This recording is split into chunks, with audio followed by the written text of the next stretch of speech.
Assalamualaikum warahmatullahi wabarakatuh. Kami dari kelompok 11 yang beranggotakan saya Mila Astriani dan Hanif Jauharnur akan membahas materi tentang strategi membangun visual branding toko di marketplace. Langsung saja pada pemaparan materi. Yang pertama yang akan disampaikan oleh saya sendiri. Sebelum membahas mengenai strategi visual branding, kita harus memahami konsep dasar dan tujuan dari visual branding untuk bisnis yang sedang kita kembangkan.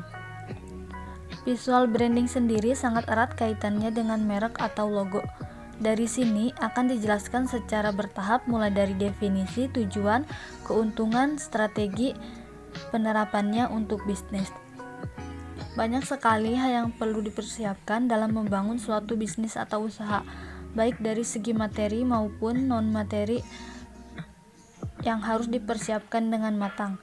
Namun yang terpenting di sini adalah kita harus membuat dan menentukan terlebih dahulu brand atau merek dari bisnis supaya konsumen kita dapat mengenal produk brand kita lebih cepat dan berkelanjutan.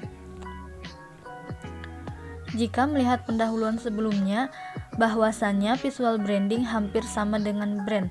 Lalu apa hubungannya antara brand dengan visual branding?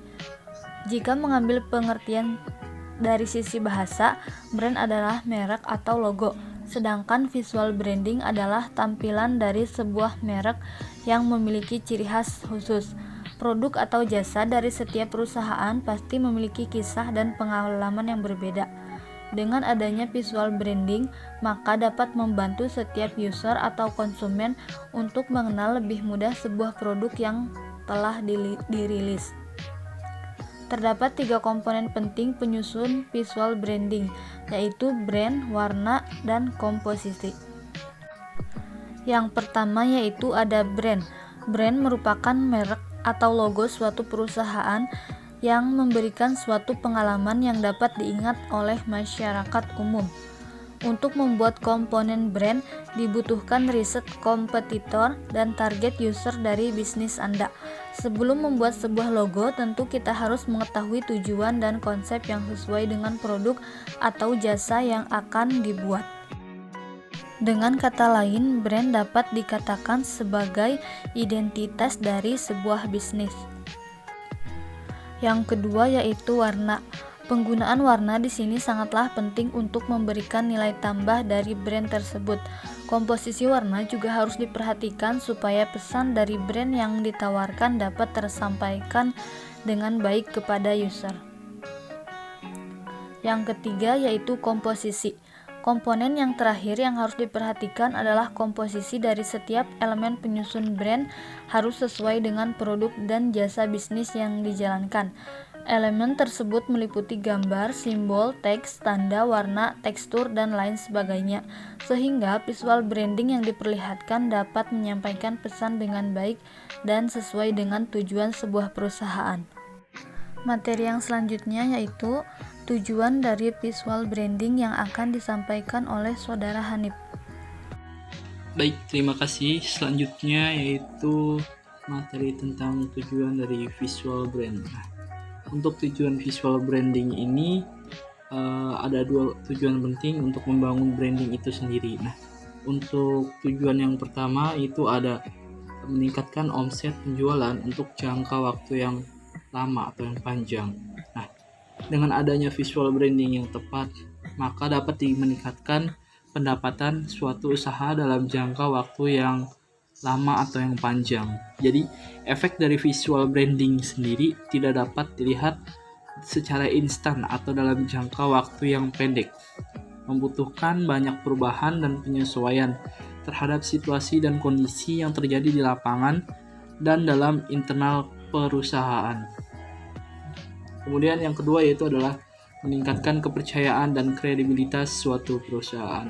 Nah, dengan meningkatnya kepercayaan diri masyarakat atau dari masyarakat, tentu dapat meningkatkan value dari brand tersebut yang akan berbanding lurus dengan kredibilitas perusahaan tersebut. Sehingga konsumen akan selalu mengingat dan menggunakan produk yang kita brandingkan. karena visual branding yang kita gunakan sesuai dengan kebutuhan konsumen atau usernya.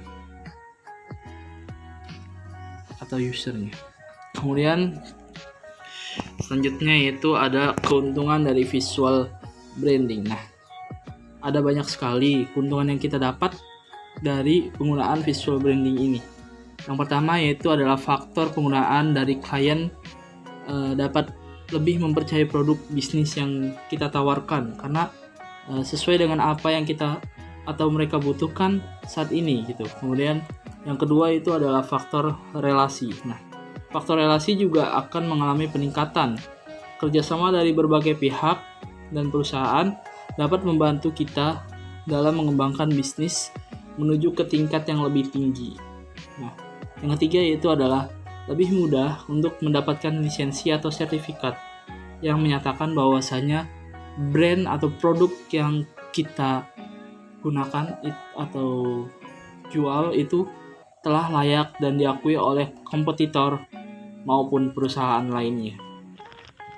Dan yang terakhir yaitu adalah meningkatnya jumlah promosi dan iklan yang dapat digunakan. Nah, tentunya dengan adanya promosi maka secara tidak langsung akan meningkatkan value dari brand atau perusahaan serta melebarkan jaringan dan komunikasi mulai dari tingkat lokal, nasional hingga internasional. Yang terakhir itu ada strategi dari visual branding. Nah, strategi visual branding yang tepat untuk bisnis. Nah, setelah kita membahas tujuan dari visual branding, kita akan menjelaskan 5 strategi yang tepat untuk bisnis yang kita jalankan.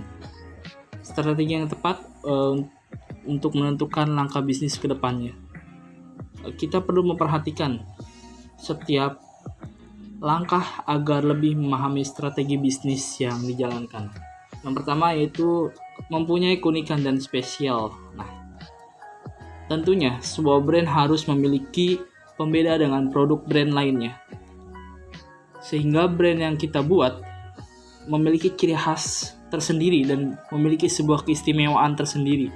Hal itulah yang dapat menjadi daya tarik dan keunggulan dari produk bisnis kita dari produk-produk yang lainnya.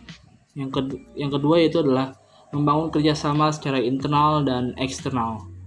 Nah, untuk membangun sebuah produk yang baik, tentunya kita harus memerlukan kerjasama dari setiap pihak dan tidak hanya dilakukan oleh produsen saja.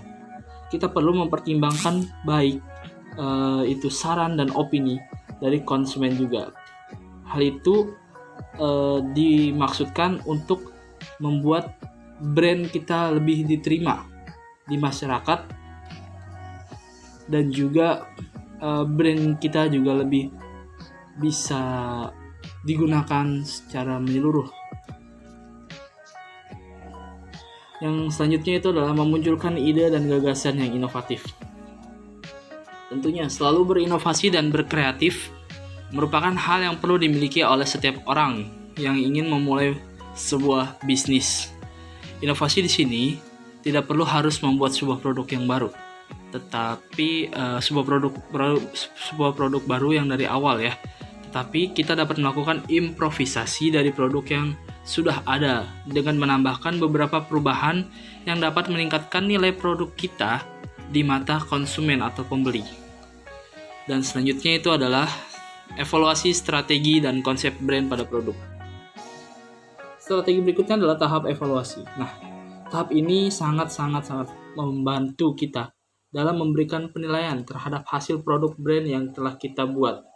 Nah, untuk evaluasi yang dilakukan itu seperti pencapaian dari keuntungan brand yang dihasilkan. Kita melihat apakah brand yang kita munculkan ini memiliki keuntungan yang tinggi atau malah mendapat kerugian yang tinggi,